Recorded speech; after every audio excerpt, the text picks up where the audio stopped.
Capítulo 22. David dedicó al Señor la letra de esta canción cuando el Señor lo libró de Saúl y de todos sus enemigos. Dijo así: El Señor es mi roca, mi amparo, mi libertador. Es mi Dios, el peñasco en que me refugio. Es mi escudo, el poder que me salva, mi más alto escondite. Él es mi protector y mi salvador. Tú me salvaste de la violencia. Invoco al Señor, que es digno de alabanza, y quedo a salvo de mis enemigos. Las olas de la muerte me envolvieron, los torrentes destructores me abrumaron. Me enredaron los lazos del sepulcro, y me encontré ante las trampas de la muerte. En mi angustia invoqué al Señor, llamé a mi Dios, y Él me escuchó desde su templo. Mi clamor llegó a sus oídos. La tierra tembló, se estremeció, se sacudieron los cimientos de los cielos, se tambalearon a causa de su enojo. Por la nariz echaba humo, por la boca fuego consumidor, lanzaba carbones encendidos. Rasgando el cielo descendió, pisando sobre oscuros nubarrones. Montando sobre un querubín surcó los cielos, y se remontó sobre las alas del viento. De las tinieblas y de los cargados nubarrones hizo pabellones que lo rodeaban. De su radiante presencia brotaron carbones encendidos. Desde el cielo se oyó el trueno del Señor, resonó la voz del Altísimo, lanzó flechas y centellas contra mis enemigos, los dispersó y los puso en fuga. A causa de la reprensión del Señor y por el resoplido de su enojo, las cuencas del mar quedaron a la vista. Al descubierto quedaron los cimientos de la tierra. Extendiendo su mano desde lo alto, tomó la mía y me sacó del mar profundo. Me libró de mi enemigo poderoso, de aquellos que me odiaban y que eran más fuertes que yo. En el día de mi desgracia me salieron al encuentro, pero mi apoyo fue el Señor. Me sacó a un amplio espacio, me libró porque se agradó de mí. El Señor me ha pagado conforme a mi justicia, me ha premiado conforme a la limpieza de mis manos, pues he andado en los caminos del Señor. No he cometido mal alguno, ni me he apartado de mi Dios. Presentes tengo todas sus sentencias, no me he alejado de sus decretos. He sido íntegro ante Él, y me he abstenido de pecar. El Señor me ha recompensado conforme a mi justicia, conforme a mi limpieza delante de Él. Tú eres fiel con quien es fiel, e irreprochable con quien es irreprochable. Sincero eres con quien es sincero, pero sagaz con el que es tramposo. Das la victoria a los humildes, pero tu mirada humilla a los altaneros. Tú, Señor, eres mi lámpara. Tú, Señor, iluminas mis tinieblas. Con tu apoyo me lanzaré contra un ejército. Contigo, Dios mío, podré asaltar murallas. El camino de Dios es perfecto. La palabra del Señor es intachable. Escudo es Dios a los que en Él se refugian. Pues ¿quién es Dios sino el Señor? ¿Quién es la roca sino nuestro Dios? Es Él quien me arma de valor y endereza mi camino. Da a mis pies la ligereza del venado y me mantiene firme en las alturas. Adiestra mis manos para la batalla y mis brazos para tensar arcos de bronce. Tú me cubres con el escudo de tu salvación, tu bondad me ha hecho prosperar. Me has despejado el camino, por eso mis tobillos no flaquean. Perseguí a mis enemigos y los destruí. No retrocedí hasta verlos aniquilados. Los aplasté por completo. Ya no se levantan. Cayeron debajo de mis pies. Tú me armaste de valor para el combate. Bajo mi planta sometiste a los rebeldes. Hiciste retroceder a mis enemigos, y así exterminé a los que me odiaban. Pedían ayuda, no hubo quien los salvara. Al Señor clamaron, pero no les respondió. Los desmenucé, parecían el polvo de la tierra. Los pisoteé como al lodo de las calles. Me has librado de una turba amotinada. Me has puesto por encima de los paganos. Me sirve gente que yo no conocía. Son extranjeros y me rinden homenaje. Apenas me oyen, me obedecen. Esos extraños se descorazonan y temblando salen de sus refugios. El Señor vive, alabada sea mi roca, exaltado sea Dios mi Salvador.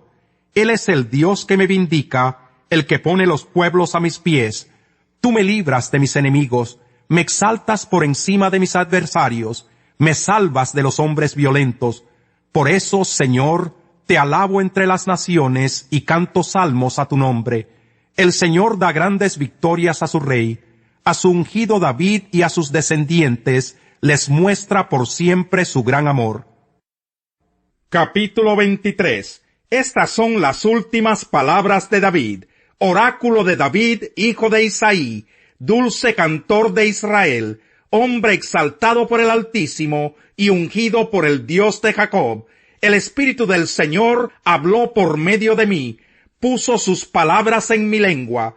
El Dios de Israel habló, la roca de Israel me dijo, el que gobierne a la gente con justicia, el que gobierne en el temor de Dios, será como la luz de la aurora en un amanecer sin nubes, que tras la lluvia resplandece para que brote la hierba en la tierra. Dios ha establecido mi casa, ha hecho conmigo un pacto eterno, bien reglamentado y seguro. Dios hará que brote mi salvación y que se cumpla todo mi deseo.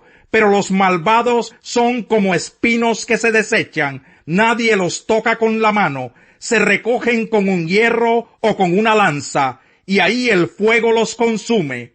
Estos son los nombres de los soldados más valientes de David. José Basebet el Tacmonita, que era el principal de los tres más famosos, en una batalla mató con su lanza a 800 hombres. En segundo lugar estaba Eleazar, hijo de Dodó el Ajojita, que también era uno de los tres más famosos.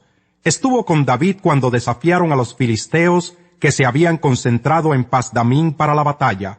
Los israelitas se retiraron, pero Eleazar se mantuvo firme y derrotó a tantos filisteos que, por la fatiga, la mano se le quedó pegada a la espada. Aquel día el Señor les dio una gran victoria. Las tropas regresaron a donde estaba Eleazar, pero solo para tomar los despojos. El tercer valiente era Sama, hijo de Agé, el Ararita. En cierta ocasión, los filisteos formaron sus tropas en un campo sembrado de lentejas. El ejército de Israel huyó ante ellos, pero Sama se plantó en medio del campo y lo defendió, derrotando a los filisteos. El Señor les dio una gran victoria. En otra ocasión, 3 de los 30 más valientes fueron a la cueva de Adulán, donde estaba David. Era el comienzo de la siega, y una tropa filistea acampaba en el valle de Refaim.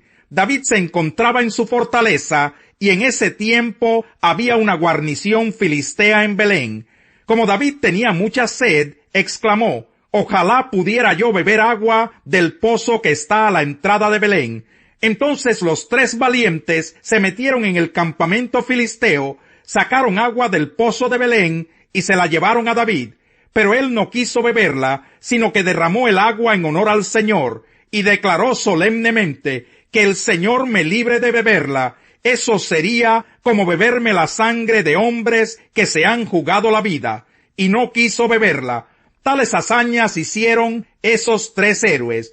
Abisai, el hermano de Joab, hijo de Sarbia, estaba al mando de los 3, y ganó fama entre ellos. En cierta ocasión, lanza en mano, atacó y mató a 300 hombres. Se destacó más que los 3 valientes y llegó a ser su jefe, pero no fue contado entre ellos. Benaías, hijo de Joyadá, era un guerrero de Capsel que realizó muchas hazañas. Derrotó a 2 de los mejores hombres de Moab, y en otra ocasión, cuando estaba nevando, se metió en una cisterna y mató un león. También derrotó a un egipcio de gran estatura. El egipcio empuñaba una lanza, pero Benaías, que no llevaba más que un palo, le arrebató la lanza y lo mató con ella. Tales hazañas hizo Benaías, hijo de Joyadá, y también él ganó fama como los 3 valientes, pero no fue contado entre ellos, aunque se destacó más que los 30 valientes. Además, David lo puso al mando de su guardia personal. Capítulo 2. Cuando llegó el día de Pentecostés, estaban todos juntos en el mismo lugar. De repente vino del cielo un ruido como el de una violenta ráfaga de viento, y llenó toda la casa donde estaban reunidos. Se les aparecieron entonces unas lenguas como de fuego, que se repartieron y se posaron sobre cada uno de ellos. Todos fueron llenos del Espíritu Santo y comenzaron a hablar en diferentes lenguas, según el Espíritu les concedía expresarse. Estaban de visita en Jerusalén judíos piadosos, procedentes de todas las naciones de la tierra. Al oír aquel bullicio, se agolparon y quedaron todos pasmados, porque cada uno los escuchaba hablar en su propio idioma. Desconcertados y maravillados decían: ¿No son galileos todos estos que están hablando? ¿Cómo es que cada uno de nosotros los oye hablar en su lengua materna? Partos, medos y elamitas, habitantes de Mesopotamia, de Judea y de Capadocia, del Ponto y de Asia, de Frigia y de Panfilia, de Egipto y de las regiones de Libia cercanas a Cirene, visitantes llegados de Roma, judíos y prosélitos, cretenses y árabes, todos por igual los oímos proclamar en nuestra propia lengua las maravillas de Dios. Desconcertados y perplejos, se preguntaban: ¿qué quiere decir esto? Otros se burlaban y decían: lo que pasa es que están borrachos. Entonces Pedro, con los 11, se puso de pie y dijo a voz en cuello: compatriotas judíos y todos ustedes que están en Jerusalén, déjenme explicarles lo que sucede. Presten atención a lo que les voy a decir.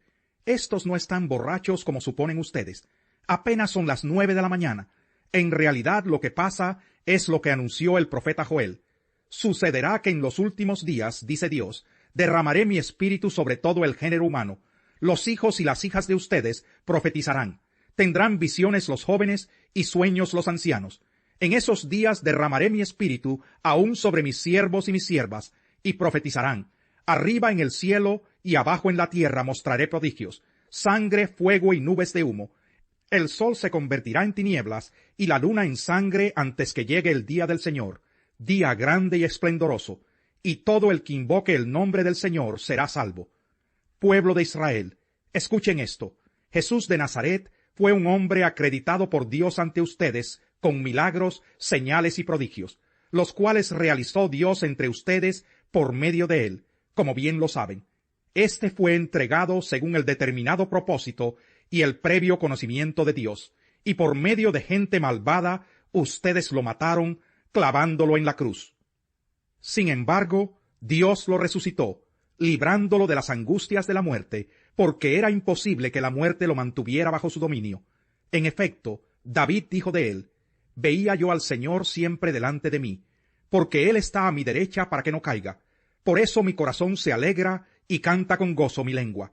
Mi cuerpo también vivirá en esperanza. No dejarás que mi vida termine en el sepulcro.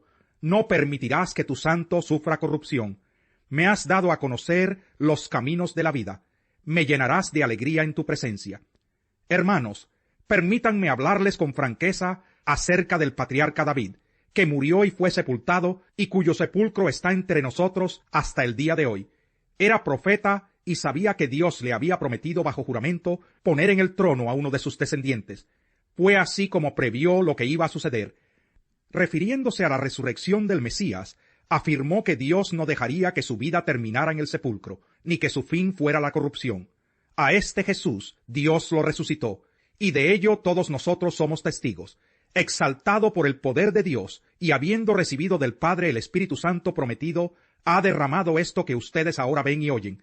David no subió al cielo, y sin embargo declaró: dijo el Señor a mi Señor, siéntate a mi derecha, hasta que ponga a tus enemigos por estrado de tus pies.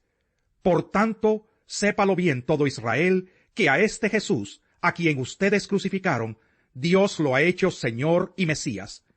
Cuando oyeron esto, todos se sintieron profundamente conmovidos, y les dijeron a Pedro y a los otros apóstoles: hermanos, ¿qué debemos hacer?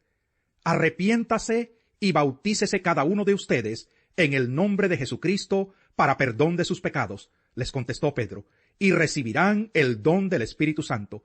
En efecto, la promesa es para ustedes, para sus hijos y para todos los extranjeros, es decir, para todos aquellos a quienes el Señor nuestro Dios quiera llamar. Y con muchas otras razones les exhortaba insistentemente: sálvense de esta generación perversa. Así pues, los que recibieron su mensaje fueron bautizados, y aquel día se unieron a la iglesia unas 3,000 personas. Se mantenían firmes en la enseñanza de los apóstoles, en la comunión, en el partimiento del pan y en la oración. Todos estaban asombrados por los muchos prodigios y señales que realizaban los apóstoles. Todos los creyentes estaban juntos y tenían todo en común. Vendían sus propiedades y posesiones y compartían sus bienes entre sí según la necesidad de cada uno. No dejaban de reunirse en el templo ni un solo día. De casa en casa partían el pan y compartían la comida con alegría y generosidad, alabando a Dios y disfrutando de la estimación general del pueblo. Y cada día el Señor añadía al grupo los que iban siendo salvos. Salmo 122. Yo me alegro cuando me dicen, vamos a la casa del Señor. Jerusalén, ya nuestros pies se han plantado ante tus portones. Jerusalén, ciudad edificada, para que en ella todos se congreguen. A ella suben las tribus del Señor, para alabar su nombre, conforme a la ordenanza que recibió Israel. Allí están los tribunales de justicia, los tribunales de la dinastía de David. Pidamos por la paz de Jerusalén, que vivan en paz los que te aman, que haya paz dentro de tus murallas, seguridad en tus fortalezas. Y ahora, por mis hermanos y amigos te digo, deseo que tengas paz. Por la casa del Señor nuestro Dios, procuraré tu bienestar. Vale más humillarse con los oprimidos que compartir el botín con los orgullosos. El que atiende a la palabra prospera. Dichoso el que confía en el Señor.